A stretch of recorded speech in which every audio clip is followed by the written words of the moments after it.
Walang sumang-ayon, walang kumampi at wala ring naniniwala mula sa hanay ng PNP at Philippine Drug Enforcement Agency o PDEA, maging ang NBI tungkol sa mga pinagsasasabi nitong si Jonathan Morales na testigo ng anti-Marcos group laban kay Pangulong Marcos.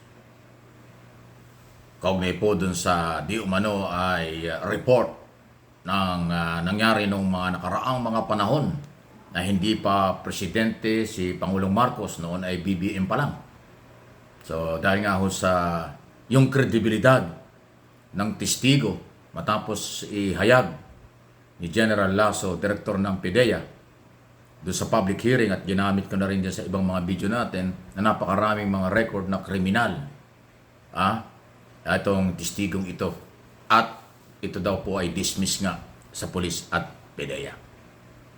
Pero siyempre, hindi ho titigil ang mga producer, director, at mga nasa likod po nitong paninirang ito sa ating administrasyon.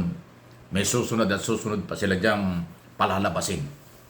Kaya maging maingat na lang po tayo at maniwala tayo sa katotohanan.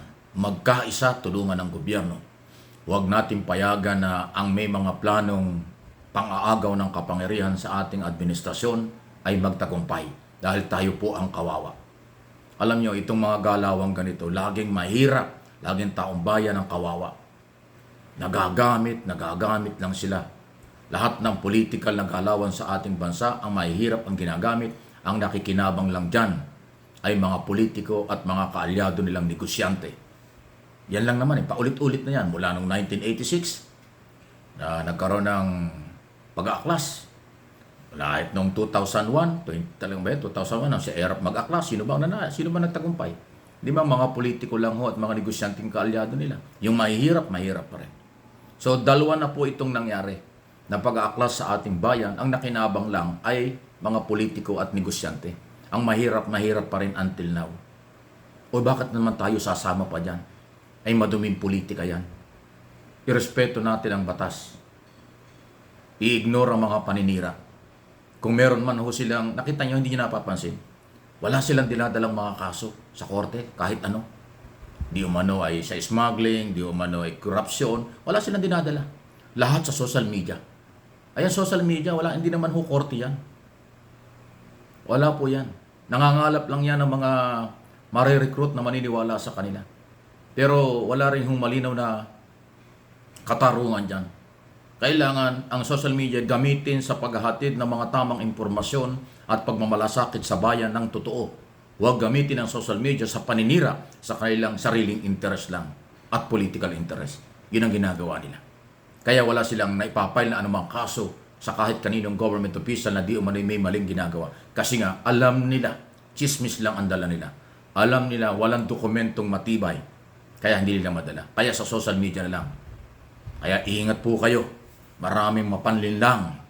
Maraming nagsasabotahe. Dahil gusto nilang matanggal ang gobyernong ito at sila ang pumalit. Wala namang ibang ambisyon yung mga yan.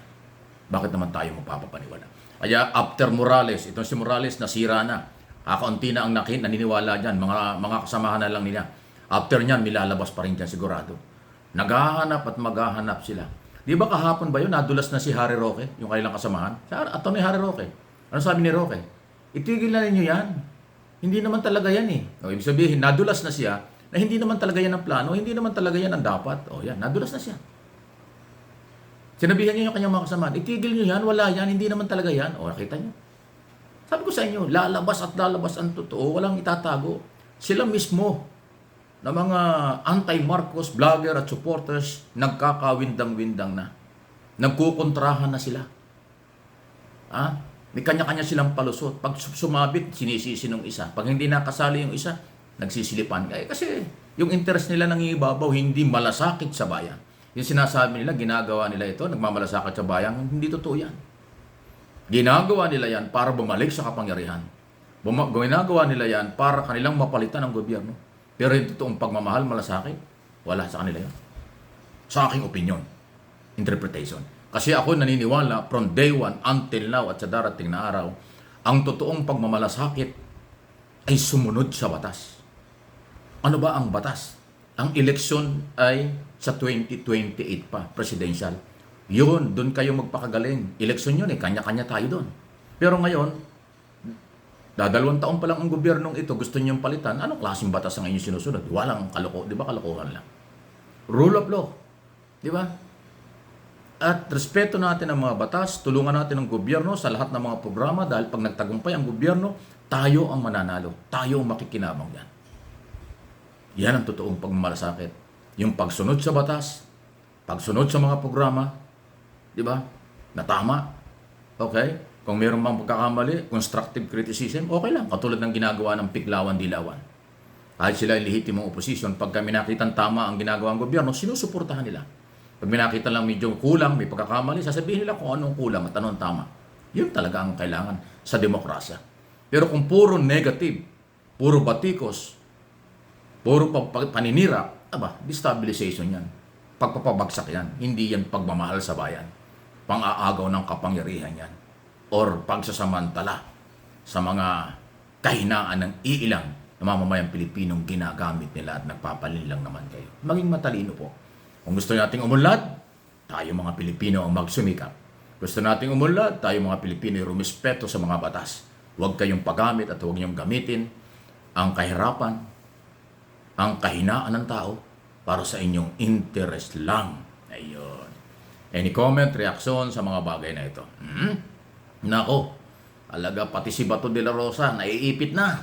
Kung anong laki ng katawan ni Senador de la Rosa, pinaliliit yung kanyang pagkatao. Ang bumabati ko sa kanya ngayon, hindi yung mga Marcos supporters. Ang bumabati ko sa kanya yung kanilang kasamahan. Na anti-Marcos. Di ba? Nabaliktad. Akala nila yun na yung pagkakataon na masisira na nila sa Pangulo.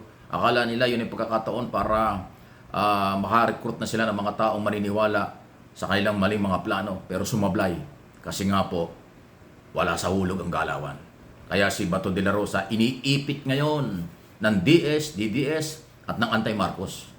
Yung mga matitino, mga Marcos loyalists, Marcos supporters, ayaw din nangyayari, pero nakangiti lang.